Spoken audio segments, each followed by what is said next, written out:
In this lesson, we'll be talking about antimicrobial therapy. And while antimicrobial therapy is a broad topic that deals with all medications used to destroy microorganisms, we are going to be focusing specifically on antibiotics. But keep in mind, there are antimicrobial drugs that target viruses. They're known as antivirals.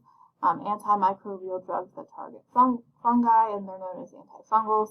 And then obviously there are antimicrobial agents that target bacteria, and they're referred to as antibiotics. So there's quite a few different types of antimicrobial agents and medications. And in this lesson, we're focusing on specifically on those medications that are used to target bacterial pathogens.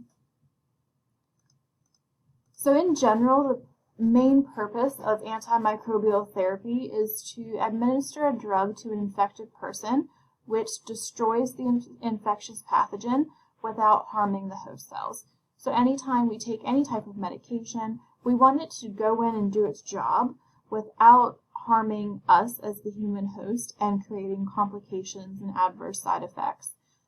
So when we're talking about antibiotics, we obviously want the medications to go in and destroy the bacteria without affecting our healthy human cells.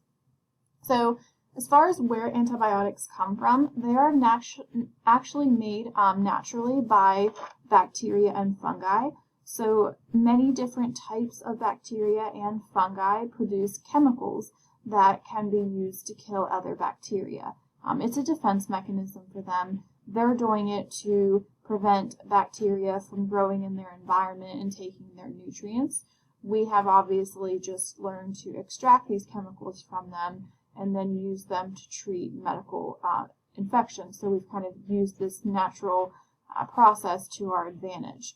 So for example, bacteria such as Streptomyces produce the antibiotic that we know as streptomycin. The penicillium mold is responsible for production of the antibiotic that we know as penicillin. So ideally, when you prescribe an antibiotic, you want to make sure that the antibiotic is effective against whatever pathogen you are targeting. For the most part, prescribers know what the common causative agents of various infections are, and they also know, based on experience, which antibiotic would be best to prescribe that patient. However, in situations where it's unknown what the best antibiotic would be, or even what the best dosage would be, drug susceptibility test is often done. And one very common type of drug susceptibility test is a Kirby-Bauer test. This is a test that tests a single species of bacteria against multiple different antibiotics to see if the bacteria are susceptible or resistant to an antibiotic. So this is a really nice technique. If you know the bacteria that's causing the disease, you can test it against dozens of different antibiotics to see which one is going to work the best before you obviously put the patient on the antibiotic.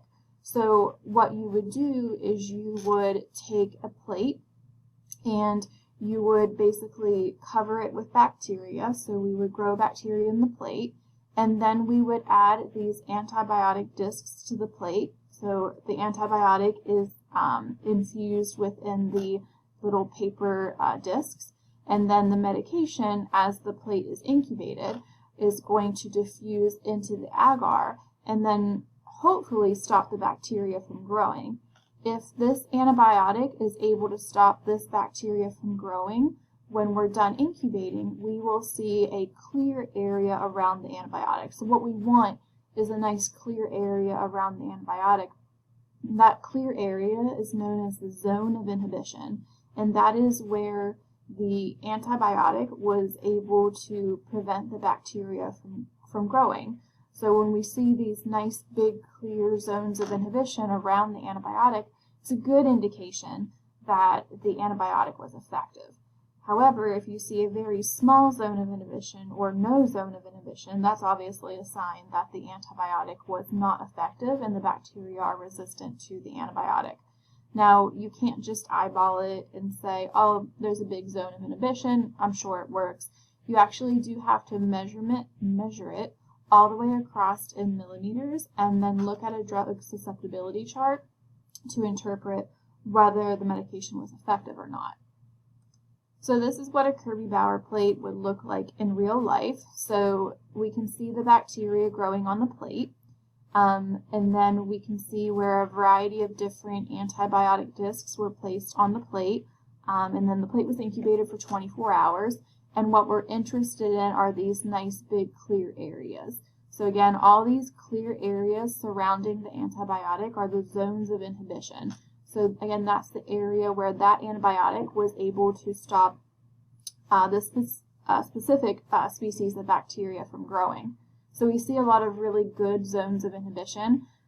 We see here that there's no zone of inhibition. So whatever this bacteria was, it was able to grow right up on the antibiotic. So the antibiotic obviously was not effective. The bacteria were completely resistant, and they were able to grow even in the presence of that antibiotic. Even with these other zones of inhibition, again, we can't just say they're effective. We actually do have to measure them and then look at this drug susceptibility chart here to interpret the results. So let's say we were working with Staphylococcus aureus and we tested it against tetracycline. So let's say tetracycline is right here. What we would do is we would measure the entire zone of inhibition all the way across in millimeters, and then we would need to look at our row of our chart for tetracycline. So for tetracycline, if the zone of inhibition is 33 or greater, that means the bacteria are susceptible or sensitive to the antibiotic, which is a good thing. That means the bacteria would effectively be destroyed by the antibiotic. If the zone of inhibition were between 16 and 32, it puts it in an intermediate range, which means that the antibiotic could work, but it would likely have to be given at a higher dosage over a longer period of time. And then anything 15 or less is considered resistant. So if the zone of inhibition is equal to or less than 15 millimeters, then the bacteria are able to grow in the presence of the antibiotic, so they would be resistant. So let's say that this zone of inhibition, again, these are completely made up numbers. Let's say this zone of inhibition is 9. Well, at 9 millimeters, we would just go across and see where 9 millimeters falls. And since it's less than 15, we know that Staph aureus in this example would obviously be resistant to tetracycline. So it would not be an effective antibiotic to administer. If that zone of inhibition were 35, then it would put it in the susceptible range, so it would be an effective antibiotic. If the zone of inhibition was 17, it would put it in an intermediate range, and the prescriber would have to raise the dosage and extend out the prescription time for an extended period, maybe 14 days versus the normal 7 to 10. So the antibiotic or the Kirby-Bauer test is a really nice test because you get to test a single species of bacterium against multiple different antibiotics. But another type of test that we can do is called the tube dilution test. And the tube dilution test is nice because it allows us to explore different concentrations of the antibiotic. So for this, what we would do is we would have a series of test tubes that have broth in them. And to all of these test tubes, we would add the same amount of bacteria. So every single test tube would get inoculated with the same amount of bacteria.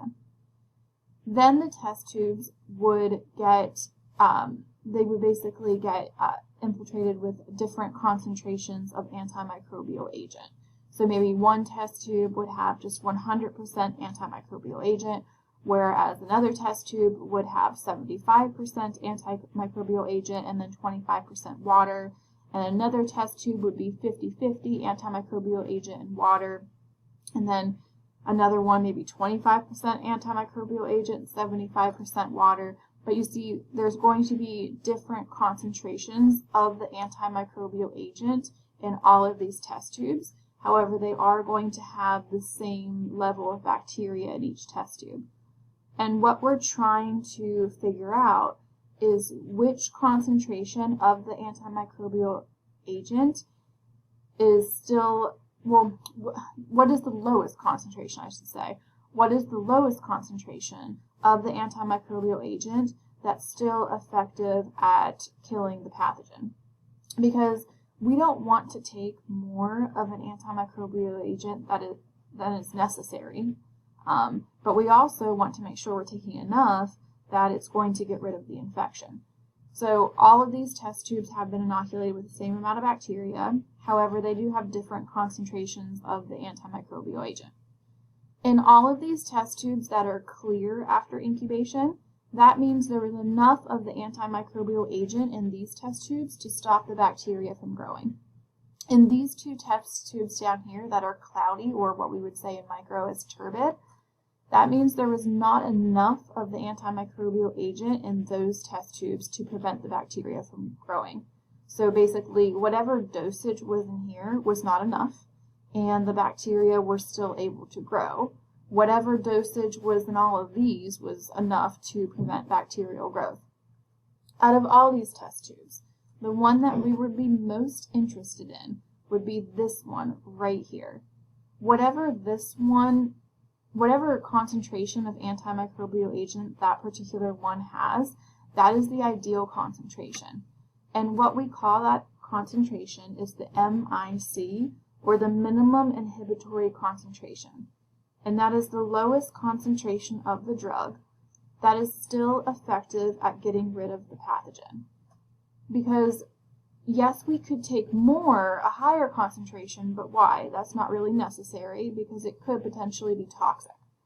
But we can't take any less, because if we take any less, then the bacteria are able to grow. So what we want is this concentration right here, whatever is within this test tube, again, is our MIC, our minimum inhibitory concentration. So that's the perfect concentration that is going to hopefully have minimal side effects and effectively get rid of the pathogen. So another type of drug susceptibility test is the serum killing power test, which this test is really nice because it allows you to see if the antibiotic is still effective once it's in human blood.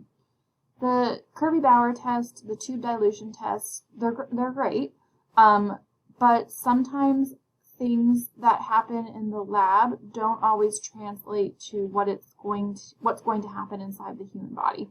So for example, some individuals have proteins in their blood that can deactivate antibiotics. So you might do a Kirby-Bauer and see that erythromycin is the best antibiotic to give this patient. It has a huge zone of inhibition, and then you give the patient erythromycin, and 48 hours later their infection's worse.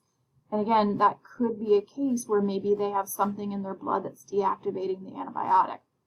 So what we can also do as far as drug susceptibility tests is we can put a patient on an antibiotic and then have them come back in after a period of time for a blood draw.